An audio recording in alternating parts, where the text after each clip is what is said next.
আপনার হাজবেন্ড ছাইড়া গেছে যে ওর পরে আপনার ছেলে হয়নি বলে? কোনো দিনকার জন্য একটু জিজ্ঞেস করে না যে ওরা বাচ্চা আছে না মরছে না খাচ্ছে না।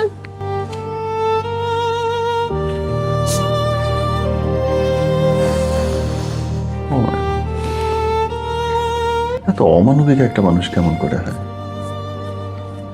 চারটা সন্তান, তার 3টা মেয়ে বলে সে ভেগে চলে যাবে, এই সংসার সে করবে না। তারপরে ওর মামাতো বোনের সাথে ওর মোবাইলে সম্পর্ক করে এক পর্যায়ে ওরে বিয়ে করে মানে ওই সংসার নিয়ে এখন আছে। আমাদের সাথে ওর আর কোনো যোগাযোগ নেই। আমি বিয়া হইয়া আমার যখন ওই বাড়িতে নিল, নেওয়ার 2 দিন পরে ওর আব্বু আমার এই কথাটা রাত্রে বলছে যে তুমি আমারে কোনো দিন ছাইড়া যাইবা না। আমি আল্লাহরে নিয়ে একটা শপথ করলাম ওর বাবার সাথে। যে কেন বললো আমার এই কথা? আমারে বললো যে আমি একটা বিয়ে করছি, ওই মেয়েটারে আমার ভালো লাগে না, এই বিদ্যা আমি মেয়েটারে তালাক দিয়ে দিছি। কে বলতেছে এটা? ওর আব্বু আমাকে বলে, মানে আমার শ্বশুর বাড়ি নেওয়ার 2 দিন পরে ওর আব্বু আমাকে বলে যে তুমি আমারে সাইরা চইলা যাইবা না তো। আমি কেন বললেন এই কথা? তো আমারে বলছে যে আমি একটা বিয়ে করছি, ওই মেয়েটারে আমার ভালো লাগে না, ওই মেয়েটারে আমি তালাক দিয়ে দিছি। আপনার বিয়ের 2 দিন পরে শুনলেন? জি। এটা বিয়ের আগে জানতেন না? না। যে ও আরেকটা বিয়ে করছে? না, এটা জানতো আমার বাবা মা, আমার বড় ভাই। এ কেমন বাপ মা যে কার সাথে একটা বিয়েতে পোলার লগে বিয়ে দিতেছে, আমি মেয়েরে বলবো না? হ্যাঁ, তো আমি শুই না। ওই রাত্রে আমি অনেক কান্নাকাটি করার পরে এখন আমি যদি ওই মুহূর্তে ঝামেলা করতাম তাহলে আমার বাবা মা আমার আরেকটা বিয়ে দেওয়ার মতো ওরকম সামর্থ্য আমার বাবা মায়ের ছিল না। কাকার কাছে বেচে দিচ্ছে আপনার বাপ মা? ওই তো। তারপরে আমি এইভাবে সংসার করতে থাকি। আমার ছেলে কিন্তু যাইতে চায় না। ওই মহিলাটা আমার বারবার বলে, ওনার স্বামীর দিয়ে আমার কথা বলে দিছে। পরে আমার ভিডিও কলে দেখে, আপনি বিশ্বাস করেন না, এই আমার গাড়ি, আপনার ছেলে আসা মাত্রকে এই গাড়ি আমি দিম, ওই চালাইব, আমি দেশে আসতেছি, আপনার ছেলেরা আমি আমার সাথে করে নিয়ে আসবো।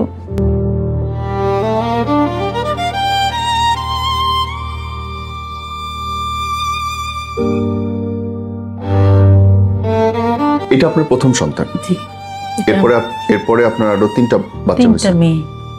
আপনার হাজবেন্ড ছাইড়া গেছে যে ওর পরে আপনার ছেলে হয়নি বলে? জি, একদম লাস্টের যে মেয়েটা হয়েছে, ওরে 2 মাসের বয়স, 2006 সালে ও জন্মগ্রহণ করছে। ওই 2006 সালে ও জন্মের পরের থেকে উনি আর আমাকে আর ওনার জীবনে আর চায়নি। এই বেবিটা হওয়ার কতদিন পর পর বাকি 3 জনের? 3 বছর পর পরে। 1 বছর করে তিনটা হয়ে গেছে। জি। এবং তারপরে আপনার হাজবেন্ড মানে গেল কি বলে, বা তার মানে ওনার ওই লাস্টের যে মেয়েটা উনি চাইছিল যে আল্লাহ পাক ওইটাও একটা ছেলে দিবে। জি।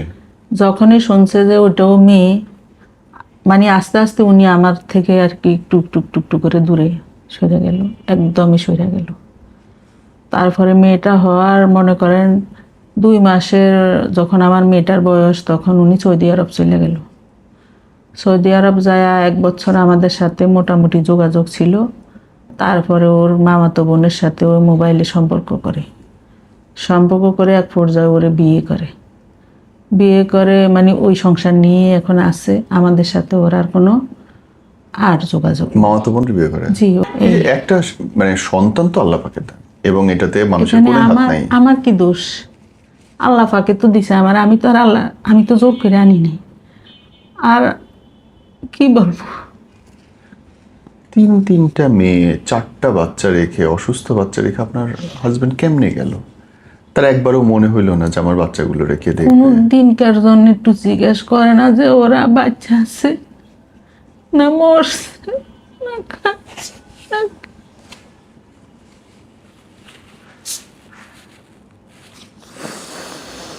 ও মাই গড, এত অমানবিক একটা মানুষ কেমন করে হয়? চারটা সন্তান, তার 3টা মেয়ে বলে সে ভেগে চলে যাবে, এই সংসার সে করবে না। চলে যাওয়ার পরে কোনোদিন আসে নাই? কোনোদিন আসে না। আমার ছোট মেয়েটা বাবার যে কিরকম চেহারা ও বলতে পারবো না। বাবা যে কেমন। আদর করে না একবার, বড় হওয়ার পরে পায় নাই, বুদ্ধি হওয়ার পরে কোনদিন বাপরে দেখে না। চিনে তো না আজ পর্যন্ত কেমন বাবা আর কেমন সন্তান। কি নৃশংস। আপনার শ্বশুর বাড়ির লোকজন কি বলে? তারা বিচার করার চেষ্টা করে নাই? না, ছেলে যখন বাবা মার অবাধ, আমার শাশুড়ি নেই, আমার শ্বশুর আছে বৃদ্ধ, ওনার কথা তো শুনে না। আমার বয়স যখন 7-8 তখন আমার এক আত্মীয়র বাসায় ঢাকা মালিবাগ একটা বাসায় আমাকে আমার বাবা দিয়ে দেয়। ওরা আমার লেখাপড়া করাইবে, বড় করে বিয়া দিবে, এ আশা নিয়ে দিছে।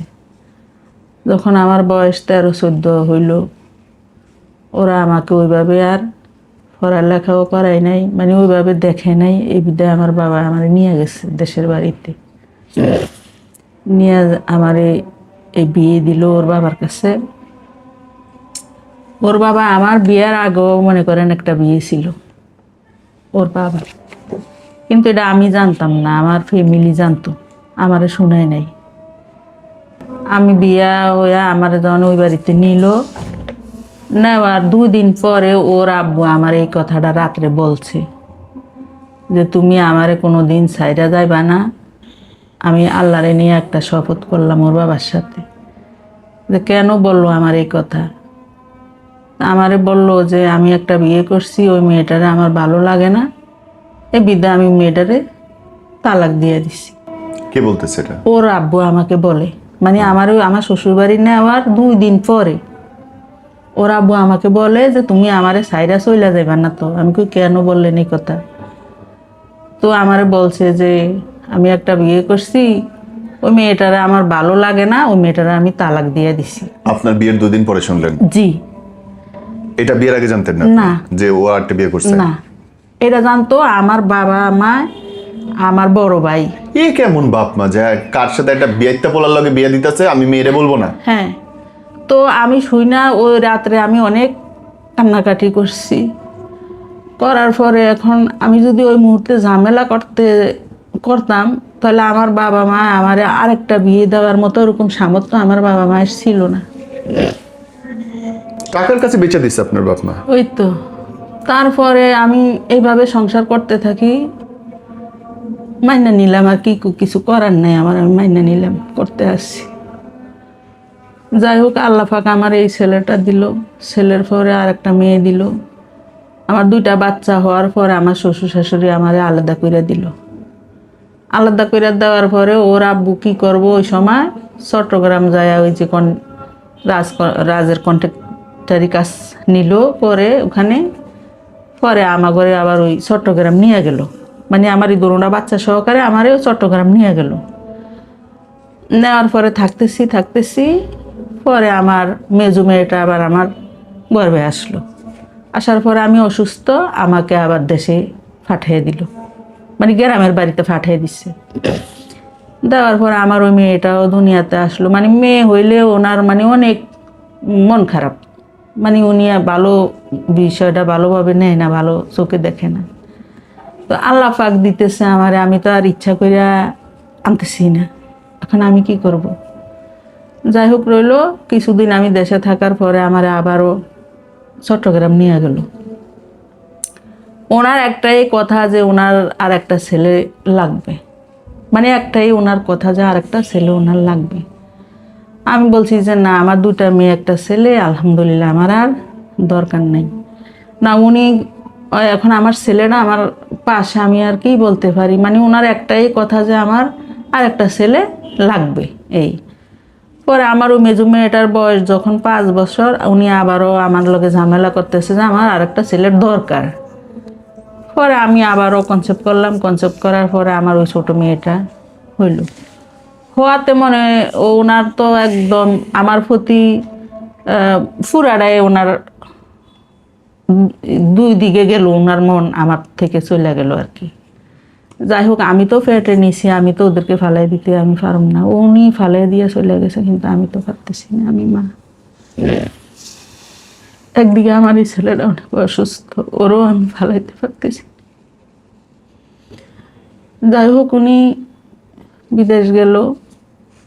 বিদেশ যাওয়ার পরে উনি মোবাইলে ওনার মামাতো বোনের সাথে কথাবার্তা বলে।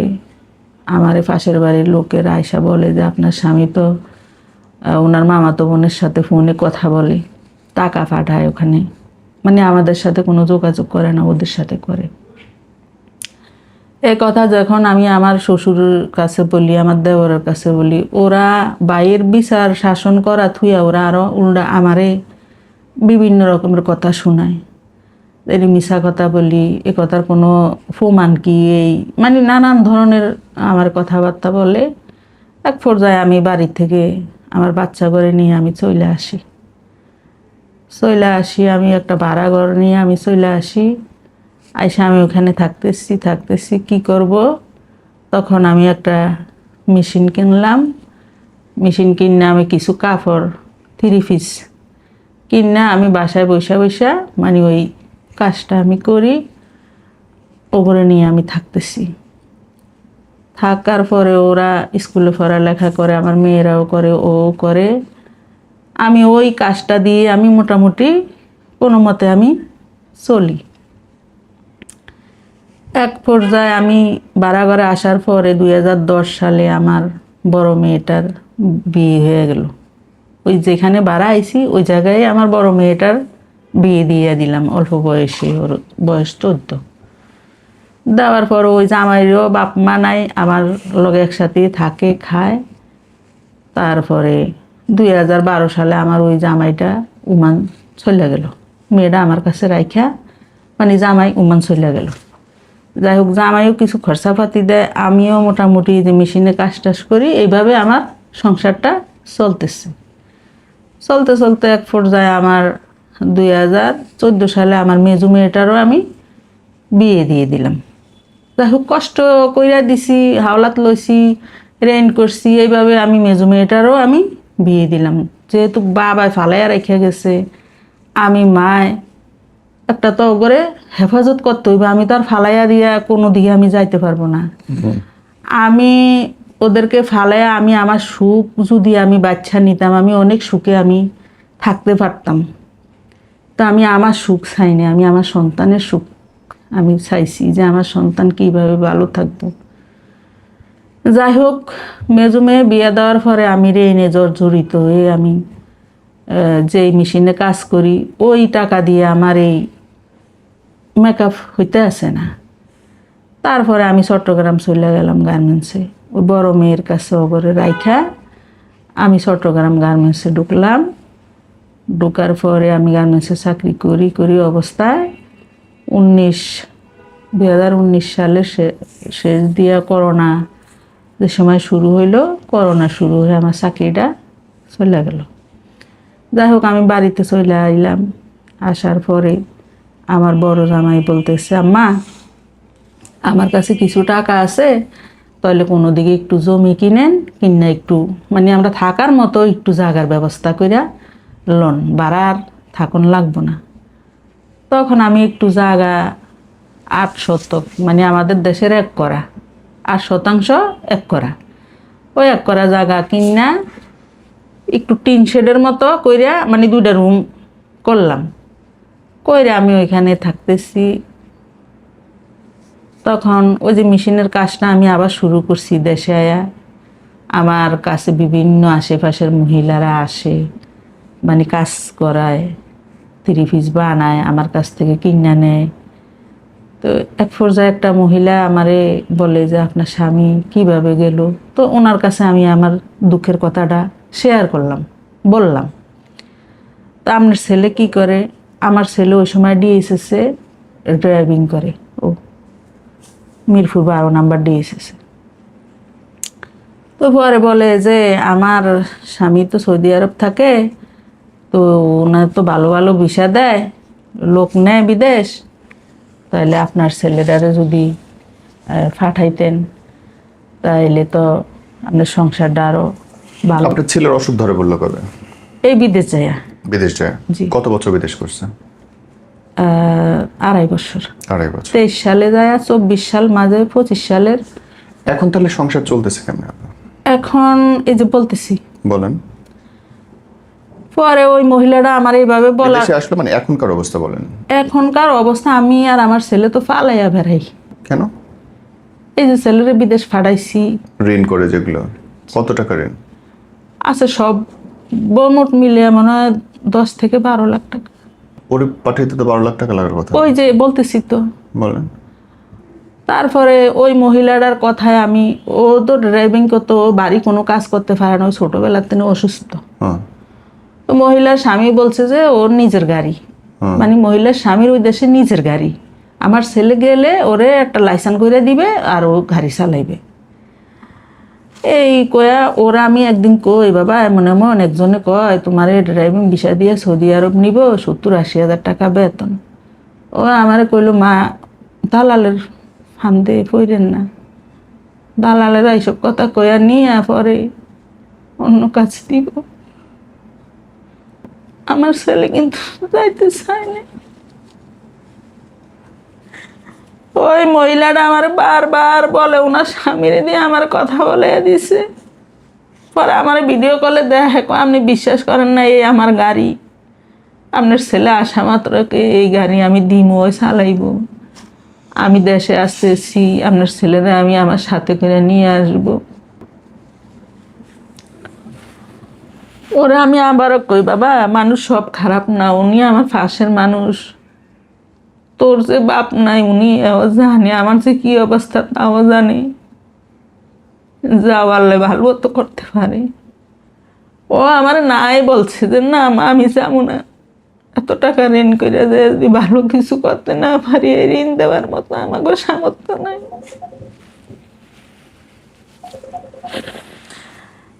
তাও আমি শুনি নাই, আমি ওই মহিলার কথায় পড়ে গেলাম। পড়ে যায় আমি ওরে দিয়া মেডিকেল করাইলাম, ওরে চাকরি ছাইড়া দিয়ে ওরা আমি বাইক নিলাম। ওই মহিলার স্বামী দেশে আইলো ভিসা নিয়া, আয়া এক পর্যায়ে ওরে আমারে দিয়া এনজিওর কিস্তি লয়া ওরে বিদেশ নিয়ে গেল, 5 লাখ টাকা খরচ করে বিদেশ ওরে নিয়ে গেল। যায়া 1 মাস গত হয়ে যায়, গাড়িও না কিচ্ছুও না। ওই যেদিন গেছে এর পরের দিনের তেনে ওর লেগে রুম ভাড়া লইব, আমি দেশের তেনে টাকা পাঠাইতাম, রুম ভাড়া অ্যাডভান্স করন লাগে, ওর খাবারের টাকা যে মানে গিয়ে কোনো কাজ করতে পারে না, ফেরত এসে। আমরা শেষ করব এখন। এই মুহূর্তে আপনার ঋণ তাইলে কত মাথার উপরে? একদম 12 লাখ টাকা। 12 লাখ টাকা। শেষ সম্বল বলে কিছু আছে? কিচ্ছু নাই আমার, একদম কিচ্ছু না। আমি নিঃস্ব, আমি বড় মেয়ের বাসায় থাকি। এখন এই টাকার চাপে ওই মেয়ের জামাইও মেয়ের সাথে অশান্তি করে যে আমার বাসায় কেন এত ঝামেলা। স্বাভাবিক, তার ফ্যামিলিতে সে কেন ঝামেলা নেবে? এই ঝামেলায় এখন আমার ছেলে এই ঋণের চাপে মনে করেন ওই যে বুকের ব্যথা তো আছে, এখন মাথার সেন্স কাজ করে না। ওই যে ডিএসে যে গাড়ি চালাইতো, ওই গাড়ি এদিক সেদিক করে ভাঙচুর, মানে ওই চাকরি তো ওনার এরা নিতে চায় না। যারা দেখতেছে তাদের জন্য যদি কিছু বলার থাকে। আমি বলতে চাই যে দেশ ও প্রবাস থেকে যারা আমার এই ভিডিওটা দেখতেছে আর আমার ছেলেকে দেখতেছে, সবাই চিনবে ওরে। আমি কোনো মিথ্যার আশ্রয় নিতে চাই না, যেটা আমি সত্যি ওইটাই আমি বলছি। আপনারা যদি একটু দয়া করে আমার ছেলেটার একটু যদি সাহায্য করেন, আমার দিকে ছায়া যদি, আমি অনেক অসহায়, আমি অনেক জায়গায় আমি গেছি, এরকম অনেক প্রতিষ্ঠানে আমি গেছি, আমার বসার মতো কেউ আমার একটু সুযোগ আমার দেয় না। এমন এমন মিডিয়ার কাছে আজকে 2 বছর আমি দৌড়াইছি, আমার ছেলের এই সমস্যার কারণে কেউ আমার একটু কথা শুনে নাই। আমি মাননীয় প্রধানমন্ত্রী তারেক রহমানের কাছে আমার একটা অনুরোধ, যে আমার মতো যারা এরকম বিধবা আছে তাদের দিকে যেন একটু নজর দেয়। তাদের যেন একটু থাকার ব্যবস্থা করে দেয়। আমার ছেলেটা থাকবো যে থাকবো এই জায়গাটুকু নাই। আমার ছেলেরা যেন একটু থাকার ব্যবস্থা করে দেয়। মাননীয় প্রধানমন্ত্রীর কাছে আমার একটু অনুরোধ, আমার ছেলের চিকিৎসার জন্য যেন একটু সহায়তা করে। The time is 1:00 p.m. আমি এরকম অনেক মিডিয়ার কাছে আমি আমার ছেলেরা নিয়ে গেছি, কেউ আমার কথা শুনে নাই, কেউ আমার একটু বসতে বলে নাই। আমি ওই মিডিয়ার সামনে গেলে দরজাটা দাম করে আটকে দিয়েছে। আমার একটা কথার প্রশ্নের উত্তর আমি পাইনি। এমন কোনো মিডিয়া নাই যে আমি যোগাযোগ না করছি যাওয়ার জন্য। আমি একটা কিছু করতেছি, আমি একটা কিছু করে আমার এখন আল্লাহ আচ্ছা ভালো রাখছে। আমি একটা কিছু করে আমি এই দেনা শোধ করতে চাই, যদি কেউ আমার একটু সহযোগিতা করে। আপনার মোবাইল নাম্বারটা বলেন।